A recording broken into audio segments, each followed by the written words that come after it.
Welcome back to my channel. সবাইকে আমার চ্যানেলে স্বাগত। আজকে হচ্ছে বুধবার, এখন হচ্ছে সকাল 10:30 বাজে। আমি এখন 10:30 থেকে আমার ব্লগটা আমি চালু করছি।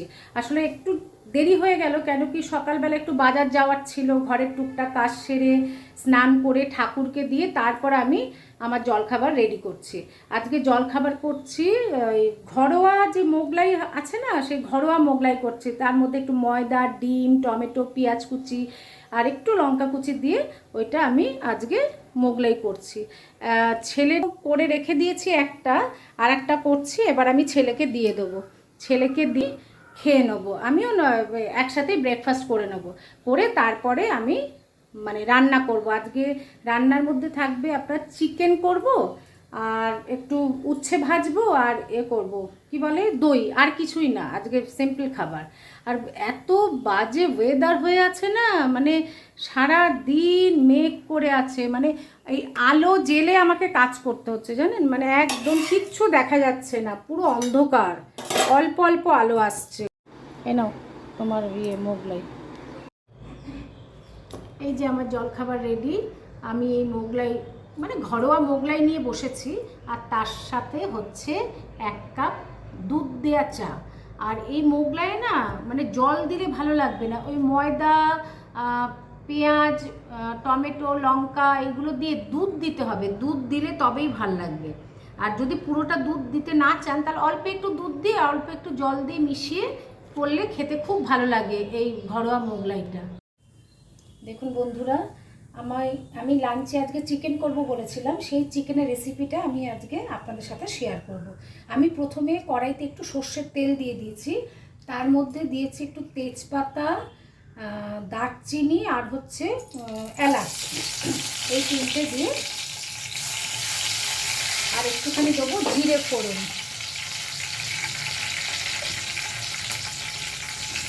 একটু জিরে ফোড়ন দেবো। এর মধ্যে আমি পেঁয়াজটাকে দিয়ে দেবো, কাঁচা পেঁয়াজটাকে দিয়ে একটু নাড়বো। অল্প অল্প ভাজা হয়ে গেলে আমি এবারে টমেটোটাকে দিয়ে দেবো, দিয়ে একটুখানি নুন দেবো যাতে নরম হয়ে যায়। নুন দেবো একটু, আমি হলুদও দিয়ে দেবো, এতে রঙটা খুব ভালো হবে।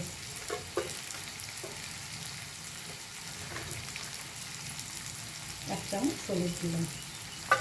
এবারে নাড়তে থাকবো, যতক্ষণ না নরম হয়ে যাচ্ছে টমেটোটা ততক্ষণ আমি এটাকে নাড়তে থাকবো এবং ঢাকা দিয়ে দেবো। ঢাকা দিলে তাহলে তাড়াতাড়ি করে নরম হয়ে যাবে।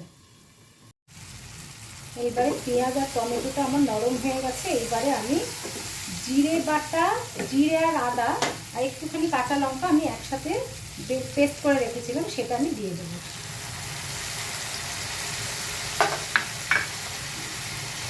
এর মধ্যে আমি একটু ধনে গুঁড়োও দেবো, 2 চামচের মতো।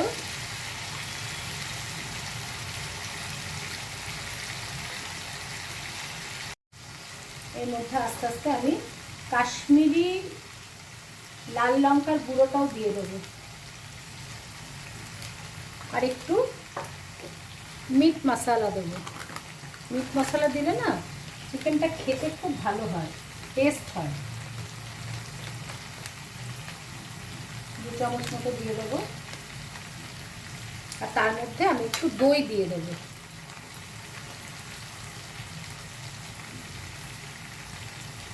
দিয়ে একসাথে এটাকে ভালো করে নাড়িয়ে চাড়িয়ে যখন মশলাটা কষে যাবে, তারপর আমি চিকেনটাকে দিয়ে দেবো।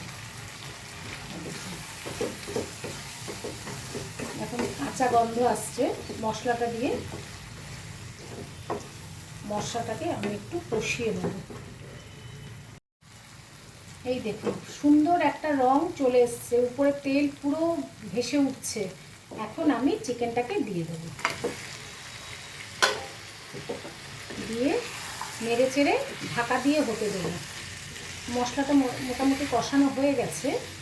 এবারে আমি চিকেনটাকে দিয়ে দেবো, দিয়ে ঢাকা দেবো। ঢাকা দিয়ে যে জলটা বেরোবে, একটু অনেকটাই জল বেরোবে চিকেন দিয়ে। এবারে আমি ঢাকা দিলাম। ঢাকা দিয়ে কিছুক্ষণ হোক চিকেনটা নিজের মতো করে। ঢাকাটা করলাম। এবার এর মধ্যে একটু আমি নুন দিয়ে দেবো, অল্প একটু নুন দিয়ে দেবো।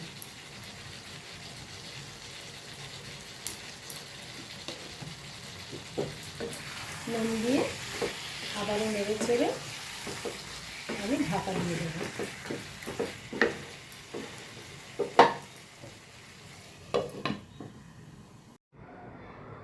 আজকের লাঞ্চ আমার রেডি।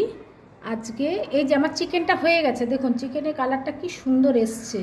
চিকেন, কুমড়ো উচ্ছে ভাজা, ভাত, আর আজকে হচ্ছে দই, এই দিয়ে আমি আজকে লাঞ্চ সারবো আর কি। দেখুন বন্ধুরা, এটা একটা বট গাছ, বুঝলেন? বট গাছে কত লাল ফল ধরেছে, পুরো বট গাছ ধরেছে, দেখতে পাচ্ছেন?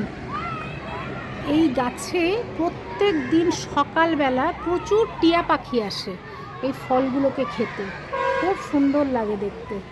এই ফলগুলোকে এসে না ওরা টুকটুক টুকটুক করে খেয়ে যায় পাখিরা। এই দেখুন বন্ধুরা, একটা ছোট্ট অতিথি আমাদের বাড়িতে এসে কদিন ধরে আসছে। এই সন্ধে হলেই আসে, আবার ভোর যখন হয়ে যায় তখন চলে যায়। আমি একটু বিকালবেলা লিকার চা নিয়ে বসেছি, এখন ঘড়িতে 6টা 20 বাজে। আমি এই চা খেতে খেতে আমি আমার আজকে ব্লগটাকে শেষ করব। আর আপনারা খুব খুব খুব ভালো থাকবেন, সবাই খুব সুস্থ থাকবেন। আর আমার এই ব্লগটা যদি একটু ভালো লেগে থাকে তাহলে আমাকে like, share, comments and subscribe করবেন। অসংখ্য ধন্যবাদ।